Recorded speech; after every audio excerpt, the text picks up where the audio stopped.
सच्चाई सच छुपने नहीं देंगे। आदाब, आप देख रहे हैं देश की सच्चाई। और आज मैं आया हुआ हूँ खोड़ी गांव। खोड़ी गांव का नाम लेते ही थोड़ा सा अजीब सा फीलिंग होता है, शायद आपको भी होता होगा, क्योंकि पिछले कई महीनों से लगातार इस गांव की दर्दनाक तस्वीर को आप तक पहुंचाने की कोशिश की जा रही है। और तस्वीर विजुअल में आप देख रहे हैं। प्रलय सुना है धार्मिक पुस्तकों में, लेकिन देखा नहीं है। आप जब यहाँ आएंगे तो प्रलय का एक दृश्य ही आपको दिखेगा, लगेगा कि कोई प्रलय का एक पार्ट है। और यहाँ के लोगों की स्थिति है, ज़रा सा कैमरामैन से मैं कहूँगा दिखाएं। एक जवान बैठे हुए हैं। सर, क्या नाम हुआ आपका? सरताज नाम है मेरा। अच्छा, कब से आप रहते थे यहाँ? मेरे को हो गया 15 साल। 15 साल से रहते थे? जी सर।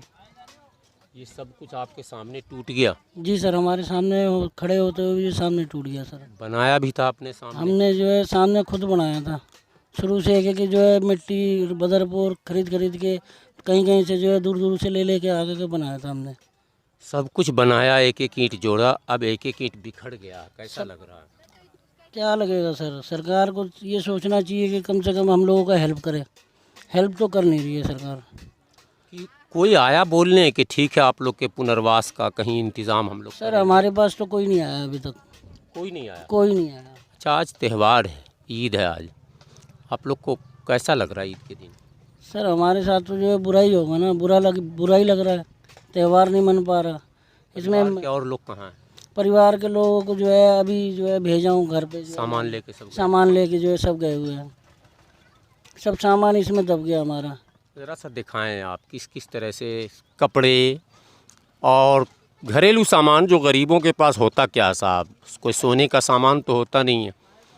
हाँ, नींद से सोने का कुछ खाट फाट होता है, लोहे लक्कड़ कुछ सामान रखने के, और बर्तन बासन होते हैं थोड़े बहुत, सब कुछ। अच्छा, बर्तन बासन भी दब गया इसमें? सब इसमें जो है बेड वोड बर्तन वर्तन सब चीज़ इसमें दब, बेड उड सब इसमें दब गया। निकालने का मौका नहीं दिया? नहीं मिला सर। आए पहले तोड़ रहे थे, पिछली साइड पीछे एक साइड तोड़ रहे थे, उसके बाद जो एकदम इधर घुमा दिए। साइकिल इनका दिखाइए ज़रा सा, क्या दृश्य से इसी साइकिल से आप सब धीरे धीरे सामान ढो रहे सब हैं? सामान ढो रहे हैं सर साइकिल से। आज बच्चे उच्चे कैसे लग रहे होंगे ये बकरीद के दिन? सर त्यौहार तो मना ही नहीं, बस यही मिट्टी में और ईंट में पड़े हुए हैं। बच्चे कुछ कह रहे होंगे? सर बच्चे कह रहे हैं कि जो है त्यौहार जो है मनाने के लिए खुशियाँ होती है, यहाँ तो खुशियाँ सब छिन गया।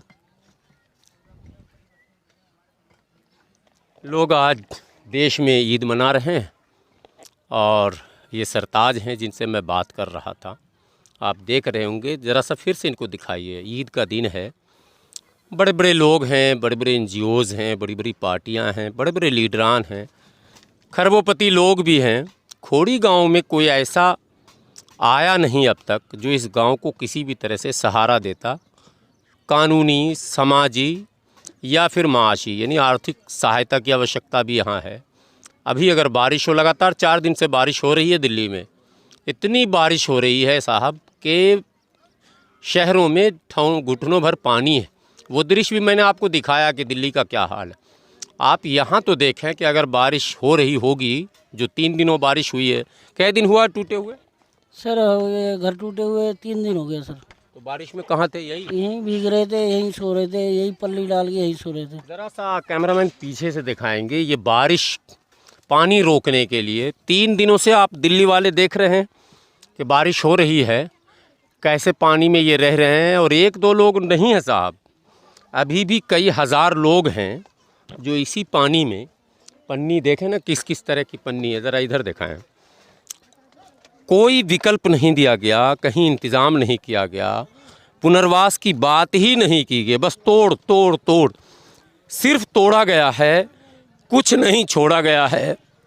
पुनर्वास की बात नहीं की गई है। और हद ये है कि पार्लियामेंट में भी सवाल उठाए गए, लेकिन उस पर किसी ने कुछ बोलने की जुर्रत नहीं की। अब सवाल है कि नेता नहीं बोलेंगे, कोर्ट नहीं बोलेगी और कोई सामाजिक संगठन नहीं बोलेगा, तो फिर बोलेगा कौन? और क्या ये हज़ारों लोग खुले आसमान में ऐसे ही अपने बच्चों के साथ, ये देखिए एक बच्चा छोटा सा, क्या नाम है बेटा? सुमित। सुमित। पढ़ते थे तुम? हाँ। किस क्लास में? 9th। 9th में पढ़ते थे। इस बार 9th में गए या पहले 9th में थे? इस बार 9th में गए हैं। अब 9th में गए हो, तो अब तो स्कूल का क्या होगा? स्कूल तो अभी बंद है, ऑनलाइन क्लास चल। खुल जाएगा तब क्या होगा? तो अब खुलेगा तब। अभी कुछ तो मम्मी पापा बताए कब कहाँ जाएंगे, कहाँ नाम लिखाएंगे? अभी कुछ नहीं बताया। कुछ नहीं। अभी तो यहीं पे हैं। यहीं पर? हाँ। बारिश आती है तब कहाँ पे जाते हो? ऐसे ही झुग्गी डाल रखी है बस। पन्नी में? हाँ। बच्चों को ये पता ही नहीं है कि भविष्य क्या होगा। कल को स्कूल खुलेंगे, अब यहाँ पर रहना संभव नहीं है। फ़िलहाल हैं लोग, लेकिन लगता नहीं है कि रह पाएंगे, और शायद प्रशासन रहने भी नहीं देगी। जो रवैया है, चूँकि मैंने देखा वो मलबा भी उठाया जा रहा था, आपने वो भी दृश्य देखा, तो ऐसा अगर यहाँ भी होता है और लगता है कि संभव है ये होगा कदम, तो फिर कहाँ जाएंगे और ये बच्चे कहाँ ट्रांसफ़र होंगे, किस स्कूल में जाएंगे, कैसे इनकी आगे की शिक्षा होगी? ये सब प्रश्न है जिस पर एक बार गंभीर होकर सोचने की आवश्यकता है। और भी कुछ बच्चे हैं, मैं दिखाता हूँ बच्चों के भविष्य के साथ क्या हो रहा है। सब पढ़ें सब बढ़ें वाले देश में सरकार ने ये बताने की कभी कोशिश ही नहीं की कि लाखों लोगों को बेघर कर दिया तो क्या उनके भविष्य का कुछ होगा या नहीं होगा, या इसी सड़कों पर खुले आसमानों में वो पन्नी ताने इंतज़ार करते रहेंगे, या फिर कोई योजना बनाई जाएगी। कल सदन में भी आवाज़ उठी थी, लेकिन कोई हल दिखता हुआ नज़र नहीं आ रहा। ज़रा देखें इन छोटे छोटे बच्चों को, कील है, टूटे फूटे लकड़ी है, ये देखिए कील कितना भरा हुआ है। ये देखिए मैं दिखाता हूँ आपको, बच्चे बैठे हुए हैं इंतज़ार में कोई आएगा। क्या नाम है बेटा तुम्हारा? ज्योति। ज्योति, किस स्कूल में पढ़ती थी तुम?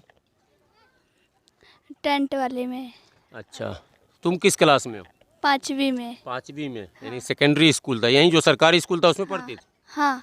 अच्छा, 5वीं में पढ़ती थी। हाँ। 5वीं में इस बार गई या 6ठी में जाएगी? इस बार में गए हैं 5वीं में गई है। यहाँ से घर टूट गया है तो कहाँ जाएगी, कुछ तय हुआ है? अब कहाँ जाएंगे अंकल, यहीं पे कुछ है ही नहीं। अभी कुछ तय नहीं हुआ कहाँ जाएंगे। नहीं। बारिश आती है, बारिश टूटने के बाद आई तो कहाँ रहती थी? इसी में ही रहे। कहाँ पर? यहाँ यही मैं पन्नी ओढ़ के इसमें? पिन्नी ओढ़ के। ज़रा सा इसको दिखाइए। बारिश से बचने का ये टेम्प्रोरी जो है इंतज़ाम किया गया। तुम्हारा क्या नाम है? दीपक।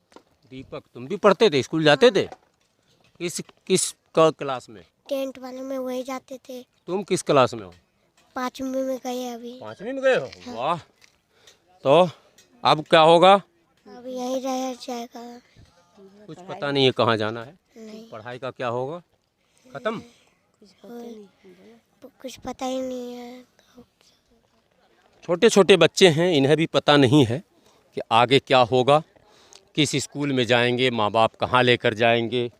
अभी फ़िलहाल कोई तय नहीं हुआ है और न सरकार की तरफ से कोई वैकल्पिक व्यवस्था की गई है, कोई इंतज़ाम किया गया है, न कोई आश्वासन ऐसा दिया गया जिससे कुछ उम्मीद की किरण जगे। बरसात में देख रहे, घर से बेघर कर दिया। बरसा में ऐसे पड़े हुए हैं? हाँ। अभी कोई जुगाड़ नहीं हुआ कहीं जाने? नहीं, अभी तो देख रहे कोई अथी नहीं है, जुगाड़ उगाड़। क्या करते हैं आपके पति, क्या करते हैं? ऐसे करते हैं, कभी गाड़ी जाते हैं, दिहाड़ी पर करके आती है। दिहाड़ी मजदूर? हाँ, दिहाड़ी मजदूरी करके कितना आती। कमाते होंगे दिहाड़ी में? कितना कमाते हुए? 400-500 रुपए की दिहाड़ी जो होती है फिक्स नहीं होती है। 30 दिन काम की गारंटी नहीं होती है उसमें। चूँकि दिहाड़ी मज़दूरों के काम की गारंटी नहीं होती है कि 30 दिन काम मिलेगा या नहीं मिलेगा, यानी 10,000 12,000 मैक्सिमम। एक छोटे से परिवार को चलाने के लिए 10-12 हज़ार रुपया मैं समझता हूँ कम है आज के इस महंगाई के दौर में। और ऐसे में स्वयं समझा जा सकता है कि किस तरह से परिवार को चलाया जा रहा होगा। अब जबकि ये संकट आ गया, घर छत जो है सर से हट चुका है, घर को मलबे में तब्दील कर दिया गया है, अनिश्चितता बनी हुई है। किराए का मकान लेंगे तो कहाँ से लेंगे भाई, पैसे कहाँ से आएंगे, बच्चे छोटे छोटे हैं, कमाने वाला कोई नहीं है। कई और समस्याएं हैं यहाँ पर। खोड़ी गांव समस्याओं से बिल्कुल ग्रसित हो चुका। ऐसा लगता है जैसे परले आया हो। एक बार आप कैमरामैन से कहूँगा पूरा घुमा कर दिखाएंगे। क्या दृश्य है, क्या मंज़र है। ये लगता है जैसे कि कोई बहुत बड़े युद्ध में नुकसान जैसे होता वैसा दृश्य, या कोई ऐसा भूकंप जो कम से कम रिएक्टर स्केल पर जो है 7 पॉइंट कुछ हो, उस टाइप का दृश्य बना दिया गया है। जहाँ देखेंगे सिर्फ तबाही के मंजर दिखेंगे आपको, सिर्फ आपको बिखरे हुए दीवार, बिखरी हुई खिड़कियाँ, दरवाजे और लोगों के चेहरे पर उदासी, मायूसी, निराशा। इसके अतिरिक्त आपको कुछ भी नहीं दिखेगा यहाँ पर। हाँ, कुछ लोग मलबे में दबे हुए सामान को आप ढूंढते हुए दिखेंगे और कुछ भी यहाँ पर आपको नहीं मिलेगा। बहरहाल कोशिश है कि मैं आप लोगों तक ये बात पहुँचाऊँ और आप लोग इसको वहाँ तक कम से कम पहुँचाएँ कि कुछ राजनेता या NGO ईमानदारी से खोरी गांव के विषय में कुछ सोचें और यहाँ कम से कम पुनर्वास की कोई योजना बने ताकि यहाँ के लोगों की जो अनिश्चितता है वो समाप्त हो जाए।